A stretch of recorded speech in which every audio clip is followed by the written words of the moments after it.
Why is it so quiet in here? Amazing how things develop in your life. How many of you had that conversation with your parents? And how many of you had that conversation with your kids? Over and over again, we find that generations, when they come together, have a hard time from time to time hearing each other and talking. And it may be because of their language. So I have a little quiz for you today. We're going to run through it very quickly, but just to see how well you know the next generations. We actually have several up here. And so we have, first of all, the baby boomers from 1946 to 1964. Generation X, 65 to 82. You're not that great. Anyway, and millennials, 83 to 2000. Generation Z, 2001 to 2015, and then Generation A, okay? Or as they are appropriately termed from Forrest Gump, Gen A, all right?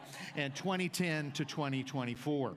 All right, so we're going to take a look at these, and so we're going to start, so let's open it up here. I think we begin with the Gen Xers here in the room, and so we're going to see how well you do. I don't want to talk to you means talk to the... All right, very good. And if you want to, you're saying, let's party, raise the roof. Very good. And if it's dancing, it's get down. No, jiggy. Don't forget to get jiggy, all right? So, all right. Then the next group is Gen Z. Gen Z are the ones that we saw right up here on this stage today. Am I correct? And so they are the last crew to really kind of come through. So I'm not lying. No? Very good. Wow. All right. Parents yelling that out. Yeah, because you've heard her say that, right? And then if you killed it, you understood the assignment. That's right. Don't say it if you don't know it. All right. And then better than standard means that it hits different. That's right. So if you didn't, how many of you knew those terms? Okay. And how many of you had no clue? Yeah, there was what I thought. All right, moving on to the baby boomers. How many boomers in the room?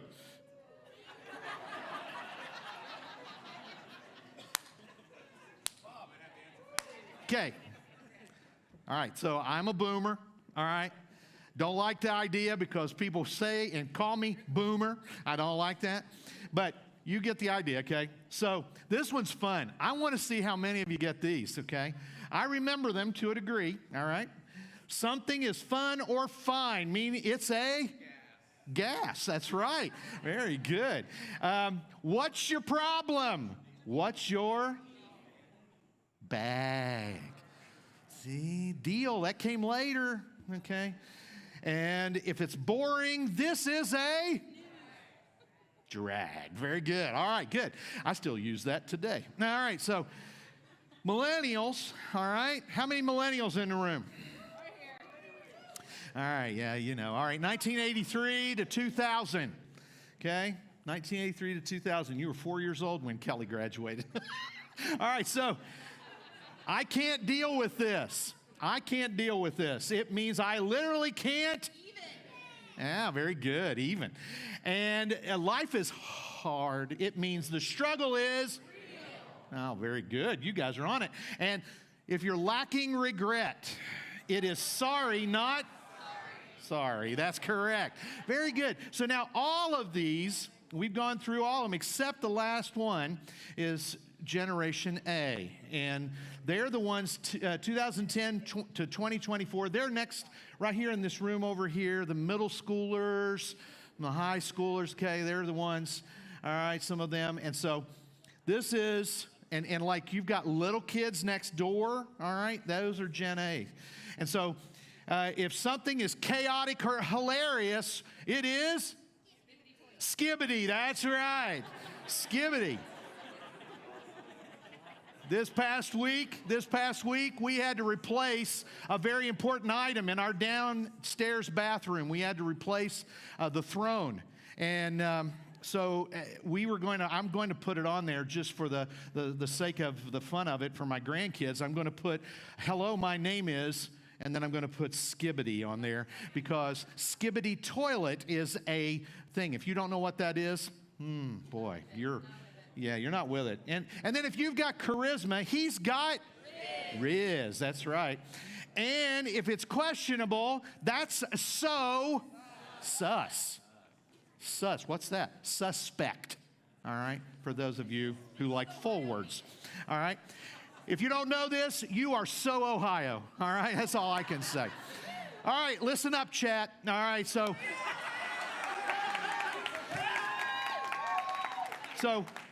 I have a big question to ask you. If there is so much of this, the language is so different, everything is so mixed up, it can be hard if you stay focused on just your own little world and what you want and everything. So it's very, very important as we consider other generations, because now, as graduates of high school, you guys, those of you who are up here today, you are the newest coming into a huge responsibility. That means you got to maybe have a little grit and find a job and do some things that are important and try to figure out what your life is going to be about and what's the values that you're going to uphold. And parents, you hope that you have done everything necessary. If you've been next door, you know there's all kinds of displays over there, but one in particular that stands out is the marble display, where it starts out with so many marbles for every week you have with a child when they're first born, but then by the time it's time to graduate, there's very few left. There's only 52, so each marble would represent a week. And you get down to that last year, you got juniors in high school right now, and you're thinking about that, what's it going to be like? Because you've got like 52 marbles left, and every week you take one out. Well, some parents just emptied the jar with graduates. And so it means a lot. The influence we have and the opportunity, and not just parents and grandparents, it's not just the family, it's the church family that is a part of this as well. It's an important part of this. And so I want to ask you a question today. I'm going to put the question up here, and I want you to think about this for a second. I want you to consider what is the most important thing you're going to pass on to the next generation. The ones that are younger than you. So you graduates, you've got people younger than you. What are you passing on to them? Those of you in this room that are boomers like me, what are you passing on to the generations coming up? What are you saying to the Gen Xers? And what are you saying to the millennials? Even the Gen Zers? All of us, every one of us have influence on the generation that's below us. And we have to remember that those of us who are in that generation, that's maybe the oldest generation, the one that's hanging around right now and still kind of, looking at the so much change that's happened. I can tell you that I remember the things that were important when I graduated from high school. Some of them are true now, and some of them don't seem to be the same. There's so much that changes in our world, and if we're not prepared for that, and we're not preparing the next generation, then we're going to have a problem. But what's one value you'd want to pass down to future generations if you were really considering it and you were thinking about that? I want to tell you that there's a trend these days, unfortunately, among parents and parenting, and I'm going to be very straightforward today about some things because it's important. I believe that it's something that we've got to make sure we have an understanding of. So I want to show you this. Shielding children from real life weakens their faith. It hinders their independence, their mental health, and their spiritual growth.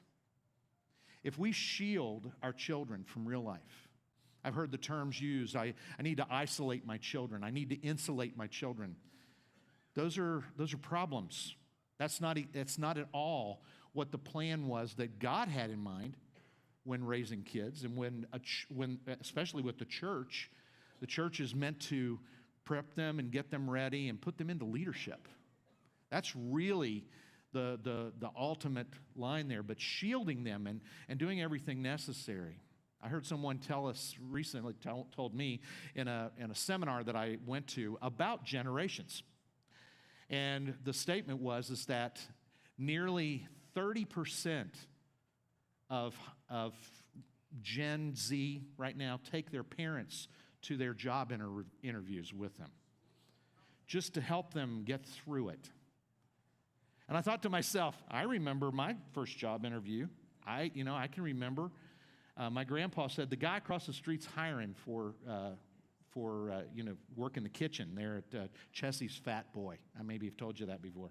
And I remember going over there, and there was nobody with me, I can imagine that some of us, we've maybe heard the terms helicopter, lawnmower, bulldozer parents who kind of pave the way and make all of the bad things go away, and we step in and intervene for our kids, and we don't allow them to experience real life. And I want to make sure today, though, that we look at Scripture and see what really we're supposed to do, not only as parents and grandparents, but also as the church. And so I want to give you today's rerun. We're showing reruns every week, and got to see a little bit of Michael J. Fox in his younger years. And the rerun number 2 for today is this: preparing children for real life strengthens them to follow Jesus, qualifying them to handle what life throws at them. Because life will throw a lot of things at them. And at us, every one of us. I watch my own children and the things they're going through, and then I watch my grandchildren and the things they're going through, and watching my children take care of my grandchildren and all of the things that happen as a part of that. It is so much going on in culture today that we got to be ready. We have to have an understanding of this before we go far. So I want to take you back to the Pentateuch, the early books of what we know as the Old Testament, the ancient Jewish scriptures, and I want to take you there to the book of Deuteronomy again, to chapter 6 again. Last week we started with the first verses and the last verses, and now we're going to capture some in the middle. It's in Deuteronomy chapter 6, beginning in verse 4, and we're going to look through this, and we're just going to pull out the things that are, they're right on the target of what we need to hear and know. This is clearly kind of an appeal, a speech, if you will, kind of like a graduation speech in a way, kind of a sense of telling them this is something you've got to remember and you can't forget. So today it says, "Hear, O Israel," and I can remember using this passage in times past and saying to this church, "Hear, O Fair Creek. Hear, O parents. Hear, O grandparents. Hear, families. Hear this, because this is important. This is what's going to put the foundation, the most important value that you can ever put in your family's life is going to be their relationship they have with God through Jesus Christ." And so I want to take you through this passage of Scripture. And when he says, and this is Moses speaking when he wrote this to them so that they would understand and know what was coming, "Hear, O Israel, listen up. Catch this. The Lord our God, the Lord is one."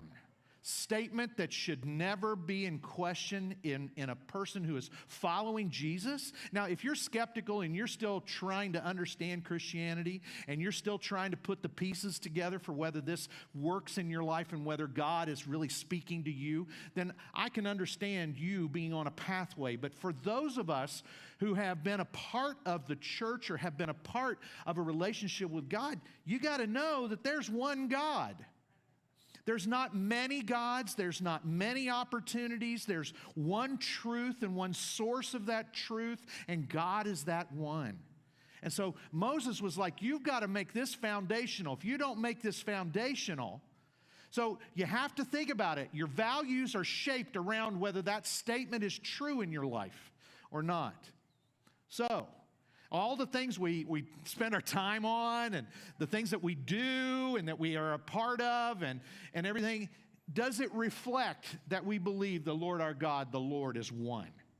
Does it reflect that? Does it show that?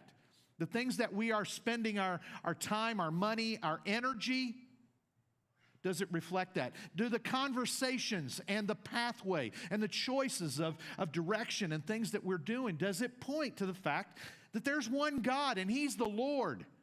He's the leader. He's the one worth it. He's the one that we should always be considering and remembering. But then he goes on. He says this very clearly. love the Lord your God with all your heart and with all your soul and with all your strength. Everything that you are is wrapped up in that. And a love for God means an incredible depth of relationship, but also respect. It's like, I believe God's real, and I'm going to live like He's real. And I'm going to give Him my first energy. I'm going to give Him the first parts of everything of me. I'm not going to let that be denied. I'm going to make sure everyone knows that I believe this, and that my love for Him, not a weird kind of love. This is a love of deep respect and wanting it to be part of your life. Love the Lord your God with all your heart, with all your soul, with all your strength. Everything about you. It touches the real person who you are, your heart. It touches the part of you that lives forever, the soul. And then the strength means everything you are physically. Everything you are physically. That God, you're going to give it to Him as much as possible. And that's something that you tell people. Hear, O Israel. You've got to make sure these words are proclaimed and stated, that this is kind of your family mantra. It's a thing that you're going to tell them. It's the creed that you live by, everything that's a part of it. These commandments that I give you today are to be on your, and what is it? Your hearts. It's deep within you. And this is what He says to do with these statements. The next one is and what's the word? Anybody there? Impress. You know what impress means, right? It means that you are really making something where impression is involved. So in other words, it's going to last. It's not going to go away. So you're going to impress them on your children.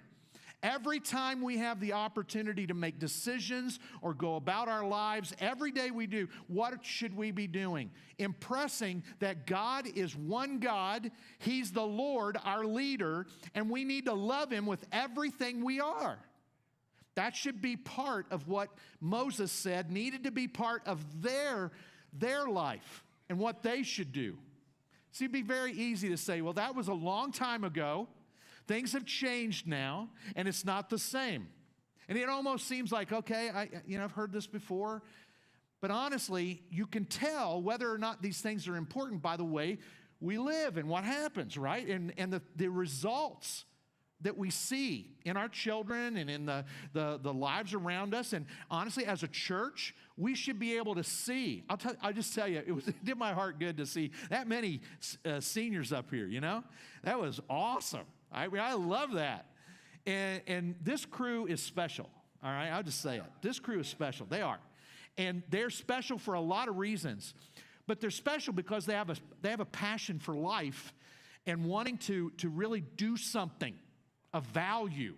And I'm like, oh, man, step in, please. Lean into everything this church is, because we need you to be the ones to assume leadership and to step in and start to do some things that's going to shape who we are. And so it's so important. And so the verses go on. It says, talk about them when you sit at home and when you walk along the road, when you lie down and when you get up. Tie them as symbols on your hands and bind them on your foreheads. I'm going to say something. I hope it doesn't offend anybody here, but I've heard people get on to this right here, this tie the thing on your head, because, that's how the Jewish did, and they explain all the things about it. And quite honestly, that is not culturally relevant to any of us right now. I'll tell you what is important. It ought to be that the Word of God should be such a part of your life that it's right out there in the front as if you're wearing it all over you. That's really what the importance of this is. Not what kind of leather they used and all of these different things to make those things. I've heard hours of people talk about stuff like this, and it's like, let's make the Bible real to our lives and make sure that we understand that this is something that can really affect us. He's telling them to do this. He's telling them to go through it because they had a hard time keeping God at the front of their lives. They had a hard time making sure there was part. So they went through a lot of this stuff. Let me just tell you, our lives can be symbols of what we believe. And you have to create rhythms. You have to bring other people into your life that will pour into you. And quite honestly, you have to think about, why am I living this life in the first place? You have to think about what's out there, the future. And I'm not just talking about what you're going to do for a career, or what tomorrow, or how soon, as a boomer, how soon do I get to retire? All that. None of that is part of it. Everything has to do with, how am I living this out? And you got to impress it on your family. It's got to be part of your rhythm. It's got to be part of what you do. You got to talk about it.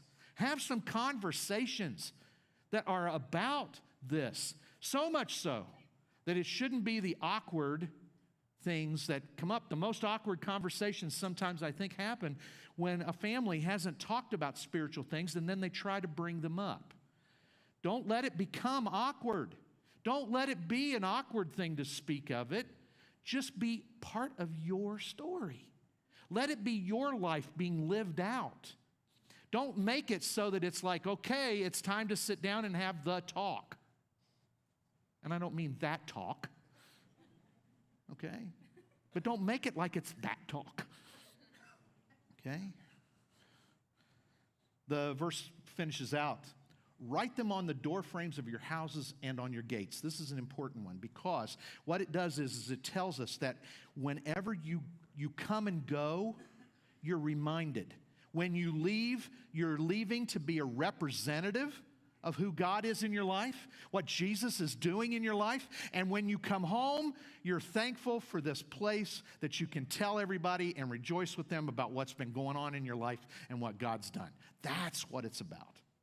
Now, I thought, I could end it here. This is a passage of Scripture, but there's another one that's even more so, especially as we're talking about helping kids take that, kids or children or students or whatever term, is best. I just like people. They're people.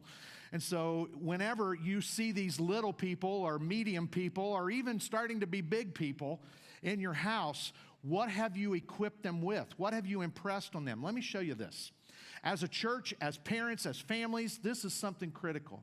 You go to Psalm 127, verses 3-5, and this is great. Psalm 127 says, children are a heritage from the Lord, offspring a reward from Him. And I know that this statement for some may be, in a sense, like, I'm single, I don't have children. Well, then let me just say this, very straightforward. Our responsibility is for anybody younger than us, and so this is one of those statements that's about the generations that are before us, that we're doing everything we can to make an example and show them what it is to live that life. So kids, younger people, the quiz you took, that's dumb. Why do they use that word?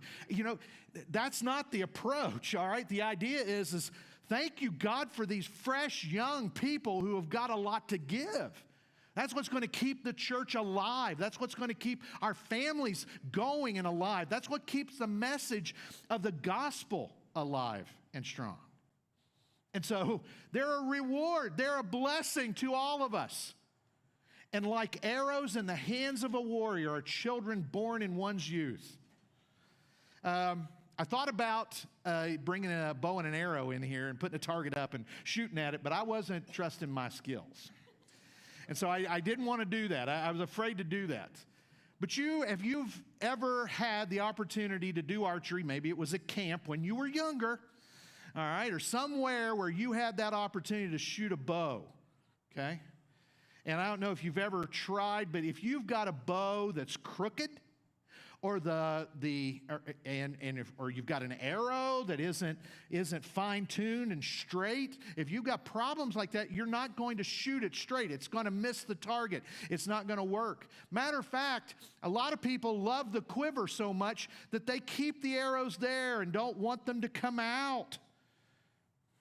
And the idea is that every young person in your life, every younger person, your children, your grandchildren, we're shaping them and preparing them to be like arrows. And what do you do with an arrow? Do you keep it nice and all taken care of and it's all pretty and pristine inside the quiver? No, you shoot them. You shoot them. You get rid of them. I mean, what else can I say? I mean, you pull that back and you let it rip. You do it with purpose. Why? Because there's a target, and the target is making sure that we are following God, that they are following God, that they're having an impact there. And so as a church, our responsibility is to do everything we can for every generation to be taking care of the generation before, and especially the next generation, the one that's the youngest. We have to do everything we can to prepare them. And so families, you've got to partner with the church. You've got to partner with what God is doing in their lives. And together, we have that opportunity to send them on their way toward the target of really serving God with their life. Because I want to put an image in your mind here, and I'm going to come back to it in a minute. But I want you to imagine someday we have the opportunity to stand before God. Won't that be amazing? To see things. If you're a follower of Jesus and you know Him, you'll have that opportunity to stand in front of Him. But you know what? You're not going to have an entourage of people there to give witness that you were a good person. God already knows what you were like. Okay? And so when you meet Him, you want to make sure that that relationship has been strong. And so you're not going to have, and so your kids, you're not going to be able to go with your kids to that meeting.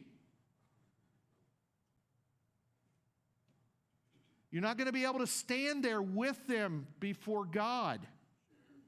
They're going to have to stand there on their own. Keep that image in your mind as we keep moving through. Just think about this. They're like arrows. You want to shoot them so that they are making an impact.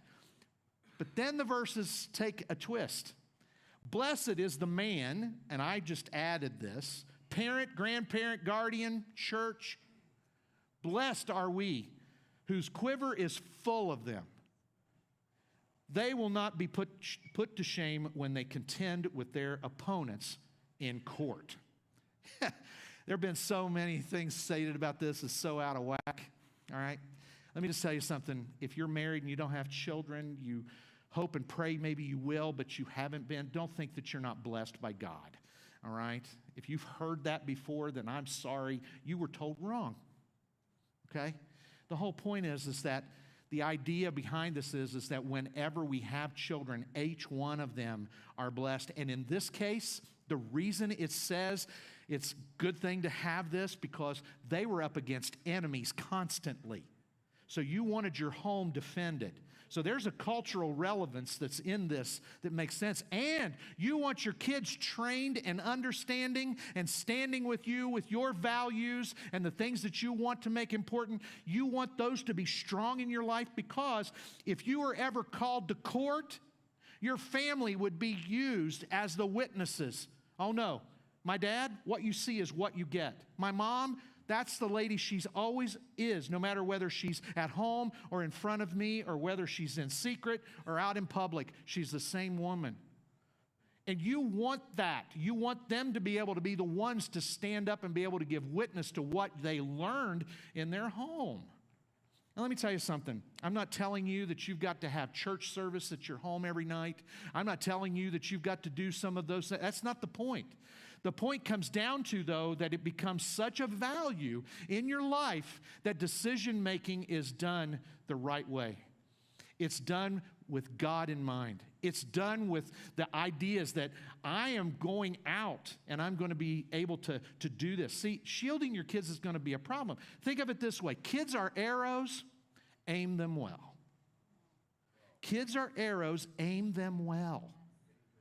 Think about the direction and what you're putting into them so that when you pull that back and it's time to release, that on their own, they're going to hit that target. And what is the target? Lots of money? What's the money? What's really the target? Is it money? Is it a big career? Is it a lot of fame and fortune? Is it a big house? Is it, all those things that we want? A successful career as an athlete or as a scholar or whatever? Or is it that they love the Lord their God with all their heart, soul, and mind and strength? Let me just remind you, come back to the statement that I made at the beginning. Shielding children from real life weakens their faith. Let them see how what better way? Some of the greatest times God's taught me things is when I failed. And I think it's true for any of us. If we were honest, that's when God speaks clearly. That's when our hearts are usually open to say, okay, what did I do here? Shielding children from real life weakens their faith, hindering their independence. Let me tell you something. You want your kids to be on their own. That's what you're training them for. You're training them to be on their own. And then mental health and spiritual growth. Mental health, these days, this is a special month right now. People are emphasizing that. There are different emphases throughout the year. All of this. Mental health is one of those things that has risen so much. But I tend to think that the anxiousness of the next generation has a lot to do with some of the things that we have done as older generations. And so we have to make sure we're doing everything we can to pour into them. It's not too late. See, I mean, here's the point. Teach them. Teach them to lead by preparing them. You know how I know this is important? Jesus said this. This is what Jesus said. In Matthew 22, it's going to sound very familiar. He was around teaching and speaking to a group of people, and his disciples were close by. And a man from the crowd spoke out to him, probably one who would have known the law, the religious ones who would have practiced the traditions and wanted them to follow the rules. And he spoke out to them and said, "Teacher, which is the greatest commandment in the law?" And I think he meant to make Jesus stumble or not know what to say, because there's so many of the laws that were written and everything. And he was like, which one's most important? And Jesus just replied to him easily. He didn't have to find or search for an answer. He didn't have to say, "That's a good question. Let me think about that." He said, "Love the Lord your God with all your heart and with all your soul and with all your mind." Sound familiar to what Moses said? Everything you are. And then he said, "This is the first and greatest commandment, and the second is like it." Say these words with me. Love your neighbor as yourself. So really, in essence, Jesus summed it all up of what was in Deuteronomy. He summed it all up with a statement that basically says, love God with your everything and love others as much as you love yourself. Let me see that. Love God with your everything and love others as much as you love yourself. That's what it comes down to. The way we love God is shown in how we treat other people. Now is more crucial than ever for us to make the decisions that as a church, as families, as parents, as grandparents, considering the next generation coming up, that we are showing what it looks like to love God with everything we've got, and then we've got to show them what it is to love other people the same way that we love ourselves.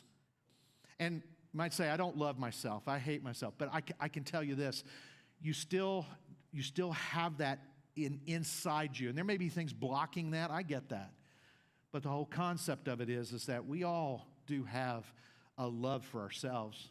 Even the fact that we feel like we don't love ourselves is we wish we did. We wish we could. And so the whole point is that Jesus said, look, you've got to love other people. That's the way you show how much love is in.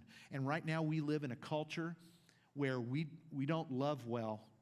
I've never heard the word kindness so many times over and over again, but everybody's got their own definition of what kindness looks like. The only way your kids, our kids at this church, the only way the next generation below us are ever going to understand it is we live it out like it's real, like it really means something, like we really love God with our whole heart and everything that we are. And then that we definitely love others as much. I got to tell you, I take you back to the rerun for today. Rerun number 2 is preparing children for real life strengthens them to follow Jesus, qualifying them to handle what life throws at them. Are you preparing them? And you might say, well, I could use a little help. Well, okay, good. I hope so. I hope you can admit that, because I still need help with my kids. I want to tell you this. Out in the lobby today, We have put up a whole display of different resources and things that we have available to you. It's available to you. Help yourself. All right? Those resources out there will help you know the phases of your kids and how they're growing up and the things to expect and what to share with them and all of that, plus other tools. And then next door, I know there, and then through student ministry, I know that there's information that's provided to you as parents, even grandparents if you want it, to know what they're learning about the Scripture so that you can then talk about that and impress those things on them. Partner with the church on this. It's a great way to do it. The man that led the seminar I went to was Tim Elmore. I don't know if you've ever heard of him or not, but Tim is amazing, and someday I hope maybe Tim could come to us and share, because he has so much that he's done, research that he's done in his studies. And what he said was this: we have to prepare the child for the path, not the path for the child. So in other words, instead of us spending so much time of trying to make things work for them and shielding them from failure or whatever it is, or even conflict, hardest thing my dad ever did, I think, was to tell me I had to get along with my English teacher. And I'm telling you, I had to be told that Jesus loved her. I wasn't sure. She definitely didn't have an affection for me. But my dad said, and I felt like the way she graded my papers and all this stuff just was, there's no way, I did better than what you're grading me. And just constant conflict with her. And I remember this. He said, son, you just need to get along with her. Because if you don't learn to get along with her, there are going to be a lot of other people that you'll never get along with. And your life is going to be full of difficulty. So I'm going to tell you, let's not forget this. Let's don't ever put the path, don't ever worry about the path. Worry about preparing them for the path. Tim was right. So how? Be prepared. And the best way to do that is this. Number one, maybe some of this you've heard before. These are not my words. These are words that are pretty, and I've put a little bit that are mine, but you get the idea. You have to imagine the end. Remember, imagining your kids before God. Are they prepared for that? Are they ready for that? Have they taken the step? Today, in between services, next door, they're doing a thing called Jumpstart for elementary kids and younger who are asking the questions about a relationship with Jesus and what it means. And they have a really cool way to present it and then hand it off to you as parents to be able to continue the conversation so that they can actually come to a point of trusting Jesus in their life. And so I would encourage you, even if you didn't sign up, just go. Just go. It'd be down over in the other building and just ask, where's Jumpstart? I want to know where Jumpstart is. You want them to be prepared, right? So you got to imagine the end. And then the second thing is you've got to widen the circle. Influences in their lives are the ones that are closest to you. You think about the people that are around you, that are pouring into them. That's why the church is so critical. These students, they had parents that are a part of their lives, but I got to tell you, they had small group leaders. And they had people from the generations as they came up, people who were pouring into them and telling them that was about their relationship with God. And encouraging them, you've got to widen the circle. Bring and make sure that your kids are involved and are a part of this. Because when you do, it gives them a wider circle of influence, of people who will point them and impress it on them and show them how important this is. And then the last one is this: create a rhythm. You remember when it said in the verse, as you sit down at night, and you lay down at night and you walk on the road and you go about your life, there's a rhythm of keeping this in front of you all the time and making sure that it's an important part of your conversations. It's not just happenstance that it comes up that you talk about it, but it actually is a thing that really is a part of life. You're praying with your children about the decisions they're making and trying to give them some advice about the relationships that they're trying to deal with and go through. And the way that culture is today and everything. And how should I deal with this friend of mine who is struggling in this thing? And I don't necessarily agree with them, but how can I still be their friend and show them that I love them? How do you deal with it? You got to create a rhythm. Prepare them for their place of leadership in their family and the church. They're not just, I just tell you this, if you're expecting your kids to just all of a sudden think that a relationship with God and Jesus and the church is important, it won't happen that way. It won't happen just because you hope it will. If you've been silent, it's not going to happen. Example is everything in your life, but you've got to have the conversations and you've got to involve them. And you've got to remember, like I said last week, as a parent, you are their parent. You're not there to be their best friend. When they graduate and they get independent and on their own, then friendship can start. That's when it can really go to a whole new level. And trust me, I've seen that. And I got to tell you, it's wonderful. It's ideal. It's exciting. I don't have to make their decisions anymore. But it's nice to be able to have them to talk to and to be able to interact with. So I got to tell you straight up, you got to imagine the end for your kids. What's that target? And then you've got to make sure that overall, you've got to make sure that there's that sense of widening the circle, letting other influences, and then creating a rhythm in your life. And I just tell you, the discussion questions that are part of this, these are tonight, this afternoon, lunchtime, whatever you decide to do, whenever you can. It's on YouVersion, on the church app. If you go there and hit Bible messages, it'll come right up there. But these discussion questions, what's the most important thing a child should learn from their parents? That's something for, the adults in the room to talk about. How can we be intentional about shaping our family's future? Might be good to bring in some of those older kids and let them give you some input about that. And then what's one thing we wish our family did more of together? So I'm going to encourage you, take some steps, do something that will be of value to you, and don't forget, prepare them. Prepare them, because that's how they're going to deal with what life throws at them. Look forward to talking about this even more next week. Let's pray together.